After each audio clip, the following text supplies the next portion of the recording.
गौर करेंगे आप सब बाबूजी, हम सब जिनकी बदौलत गीत गाते हैं, कृषि करते हैं, पढ़ते लिखते हैं, हमें आरक्षण मिला है, हमें समाज में जीने का समान अधिकार मिला है, समता मूलक समानता मूलक इस देश में रहने का जो एक अधिकार और सम्मान मिला है। हमारे मसीहा गरीबों, शोषितों, दलितों के भगवान और भारत के संविधान के रचनाकार बाबा साहब भीमराव अंबेडकर जी के विषय में दो पंक्ति कहना है। मैं बिरहा गायक जंगबली यादव आप सब बीच में प्रस्तुत करता हूं। कृपया हमारे चैनल को सब्सक्राइब कर लीजिएगा, आशीर्वाद दीजिएगा। कहना है,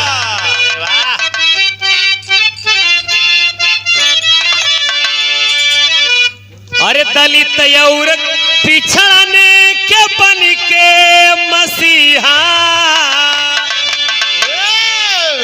दलित और पिछड़ने के बन के मसीहा, कहे बाबा धरतिया पे अवल न हो, हम गरीबवन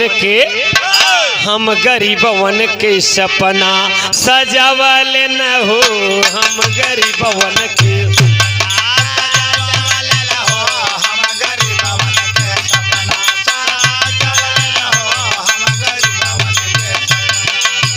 दलित और पिछड़न के बन के मसीहा, दलित और पिछड़न के बन के मसीहा, दलित और पिछड़न के बन के मसीहा,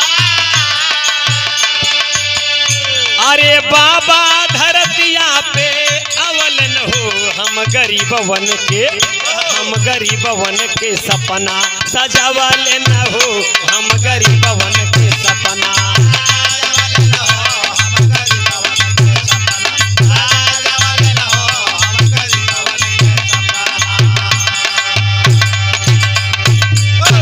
बाबूजी 14 अप्रैल सन 1891 का वह पावन तिथि माता भीमाबाई के गोद में अवतरित हुए, जन्म लिए, पूरे देश का उद्धार हो गया बाबूजी।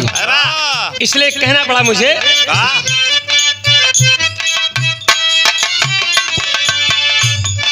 माता भीमाबाई के ऋणी सब अछूतवा, माता भीमाबाई के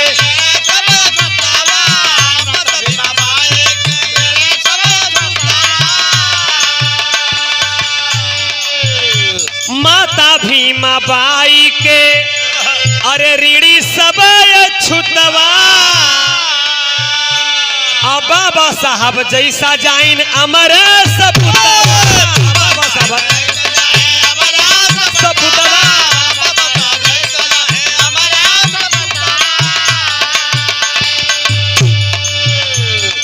भारत के इतिहास में एक अनूठा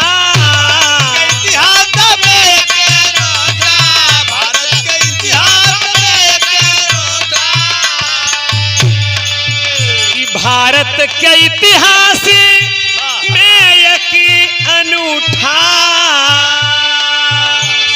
अरे आपन करिश्मा देखवल न हो, सब अछूतवन का हम गरीबवन का सपना सजावल न हो, हम गरीबवन का सपना।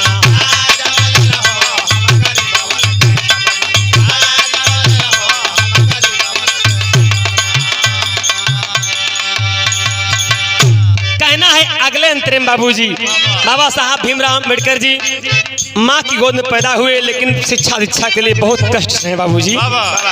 एकदम मनुवादियों की व्यवस्था में अछूत समझे जाते थे। महार और चमार दलित शब्द का उद्बोधन करके लोग इन्हें प्रताड़ित करते हैं बाबूजी। इनको पानी नहीं मिलता था अपने हाथ से पीने का, कोई दूसरा पिलाता था तो पीते थे। विद्यालय में कक्ष में बैठने का कोई आज्ञा नहीं, कोई अनुमति नहीं। बाहर बेचारे पढ़ करके ज्ञान अर्जन किए, हमारे देश के लिए सब कुछ न्यौछावर कर दिया बाबूजी। अरे उस समय की जरूरत पड़ी कब, कहना है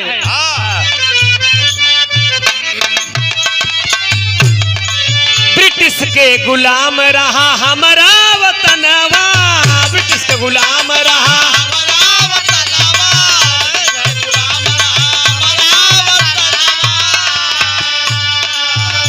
ब्रिटिश के गुलाम रहा, हमारा वतनवा तो नया संविधान मांगे, नया संविधान मांगे गोरा बेईमान, नया संविधान मांगे।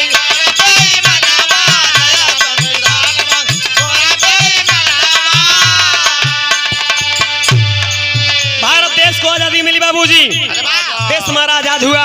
अंग्रेज देश छोड़ते छोड़ते कहा कि बताओ हिंदुस्तानियों, भारत के लोगों, आपके पास कोई संविधान है, कैसे देश चलाओगे?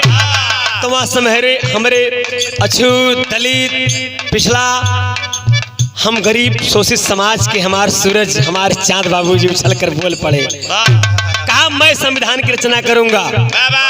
किए क्या? एकदम स्टार्ट में समय कम होने के नाते आप लोगों को अल्प समय में बाबा साहब की गीत दे रहा हूँ, यकीनन आप सबको बेहद पसंद आएगी बाबूजी।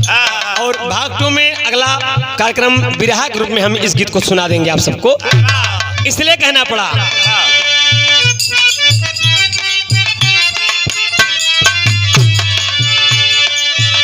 अरे 2 वर्ष 11 माह, 2 वर्ष 11 माह दिनवा 18,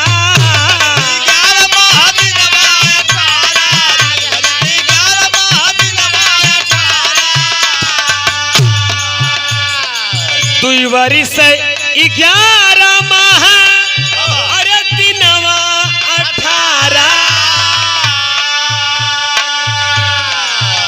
कहे बाबा संविधानवा बनवल न हो, बाबा संविधानवा बनवल न हो, हम गरीबवन का सपना सजावल न हो, हम गरीबवन के सपना।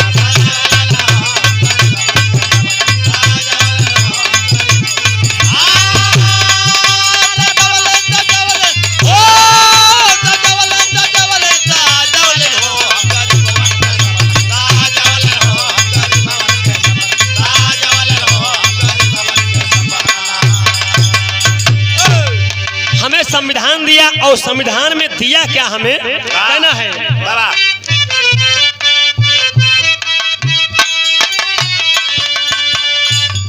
शोषित गरीबवन का देख के समस्या, शोषित गरीबवन का देख के समस्या, शोषित गरीबवन का देख के समस्या, आजीवन संघर्ष किहले तपस्या, आजीवन संघर्ष किहले तपस्या, आजीवन संघर्ष किहले तपस्या। अलग से कानून हम गरीबवन के खातिर, कानून हम गरीबवन के खातिर, कानून हम गरीबवन के खातिर। अरे अलग से कानून हम, अरे गरीबवन के खातिर, तो आरक्षण हाय हाय हाय हाय, कहीं मंदिर में नहीं मिलेगा ये चीज, किसी मस्जिद में नहीं मिलेगा, किसी गुरुद्वारे में नहीं मिलेगा, किसी से मांगने से नहीं मिलेगा। दिया है तो हमें संविधान में दिया बाबूजी। Democracy is of the people, for the people, by the people. लोकतांत्रिक देश को संविधान दे करके, संविधान में हमें आरक्षण दे करके क्या किया? अरे अलग से कानून हम गरीबवन के खातिर,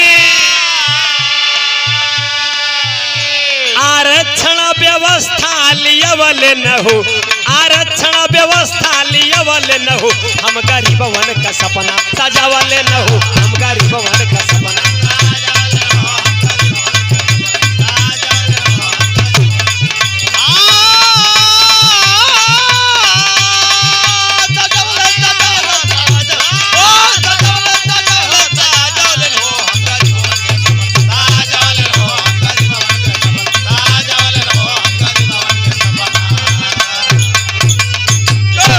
लेकिन आखिरी बोल में कहना है मेरे दोस्त, बाबा साहब भीमराव अंबेडकर साहब की इस यश कीर्ति को देखकर होनहार वीरवान के हो चिकने पात, जो देश के लिए और समाज के लिए, अपने समाज के लिए मर मिटे, उनके लिए कुछ लोग घात कर दिए बाबूजी। देखा नहीं गया कहीं ये गरीब शोषित दलित पिछड़ों का जो मसीहा है, पिछड़ों की वकालत करता है, दलितों की वकालत करता है।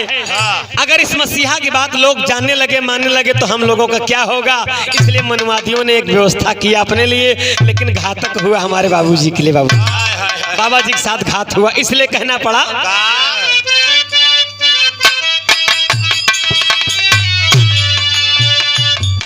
खेले विरोधी ऐसा कूटनीति खेल हो, खेले विरोधी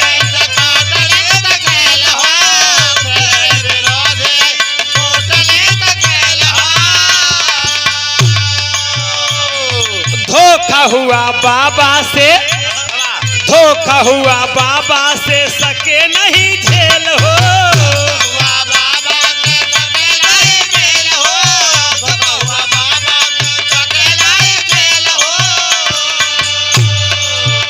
बाबूजी बाबा साहब के साथ धोखा हुआ। पहली पत्नी के निधन के बाद लोगों ने उनके लिए षड्यंत्र रचा और बीमारी हालात में अफसोस चल रहे थे।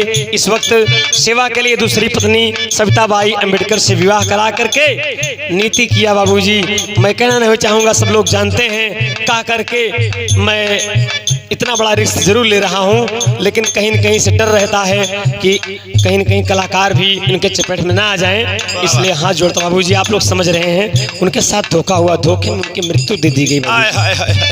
6 दिसंबर 1956 को दर्दनाक मौत हुई बाबूजी।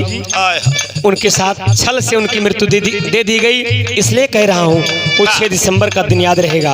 अगर 14 अप्रैल को याद करते हैं हम सब, तो 6 दिसंबर को भी याद रखना चाहिए। अपने कानून, अपने हक के लड़ाई लड़ना चाहिए। हम दलितों शोषितों को ऐसा मसीहा फिर नहीं मिलेगा बाबूजी, इसलिए कह रहा हूँ। धोखा हुआ बाबा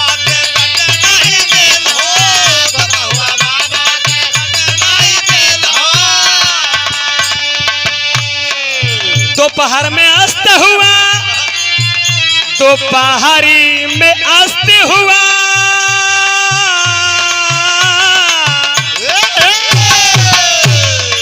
दोपहर में अस्त हुआ दलितों का सूरज। डूब गया बाबूजी, डूब गया।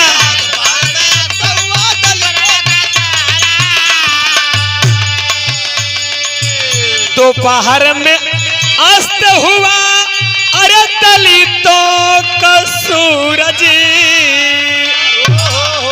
जंग बली असुआ बहवल न हो।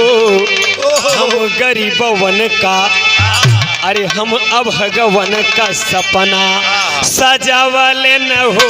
हम अभगवन का सपना सजावल न हो।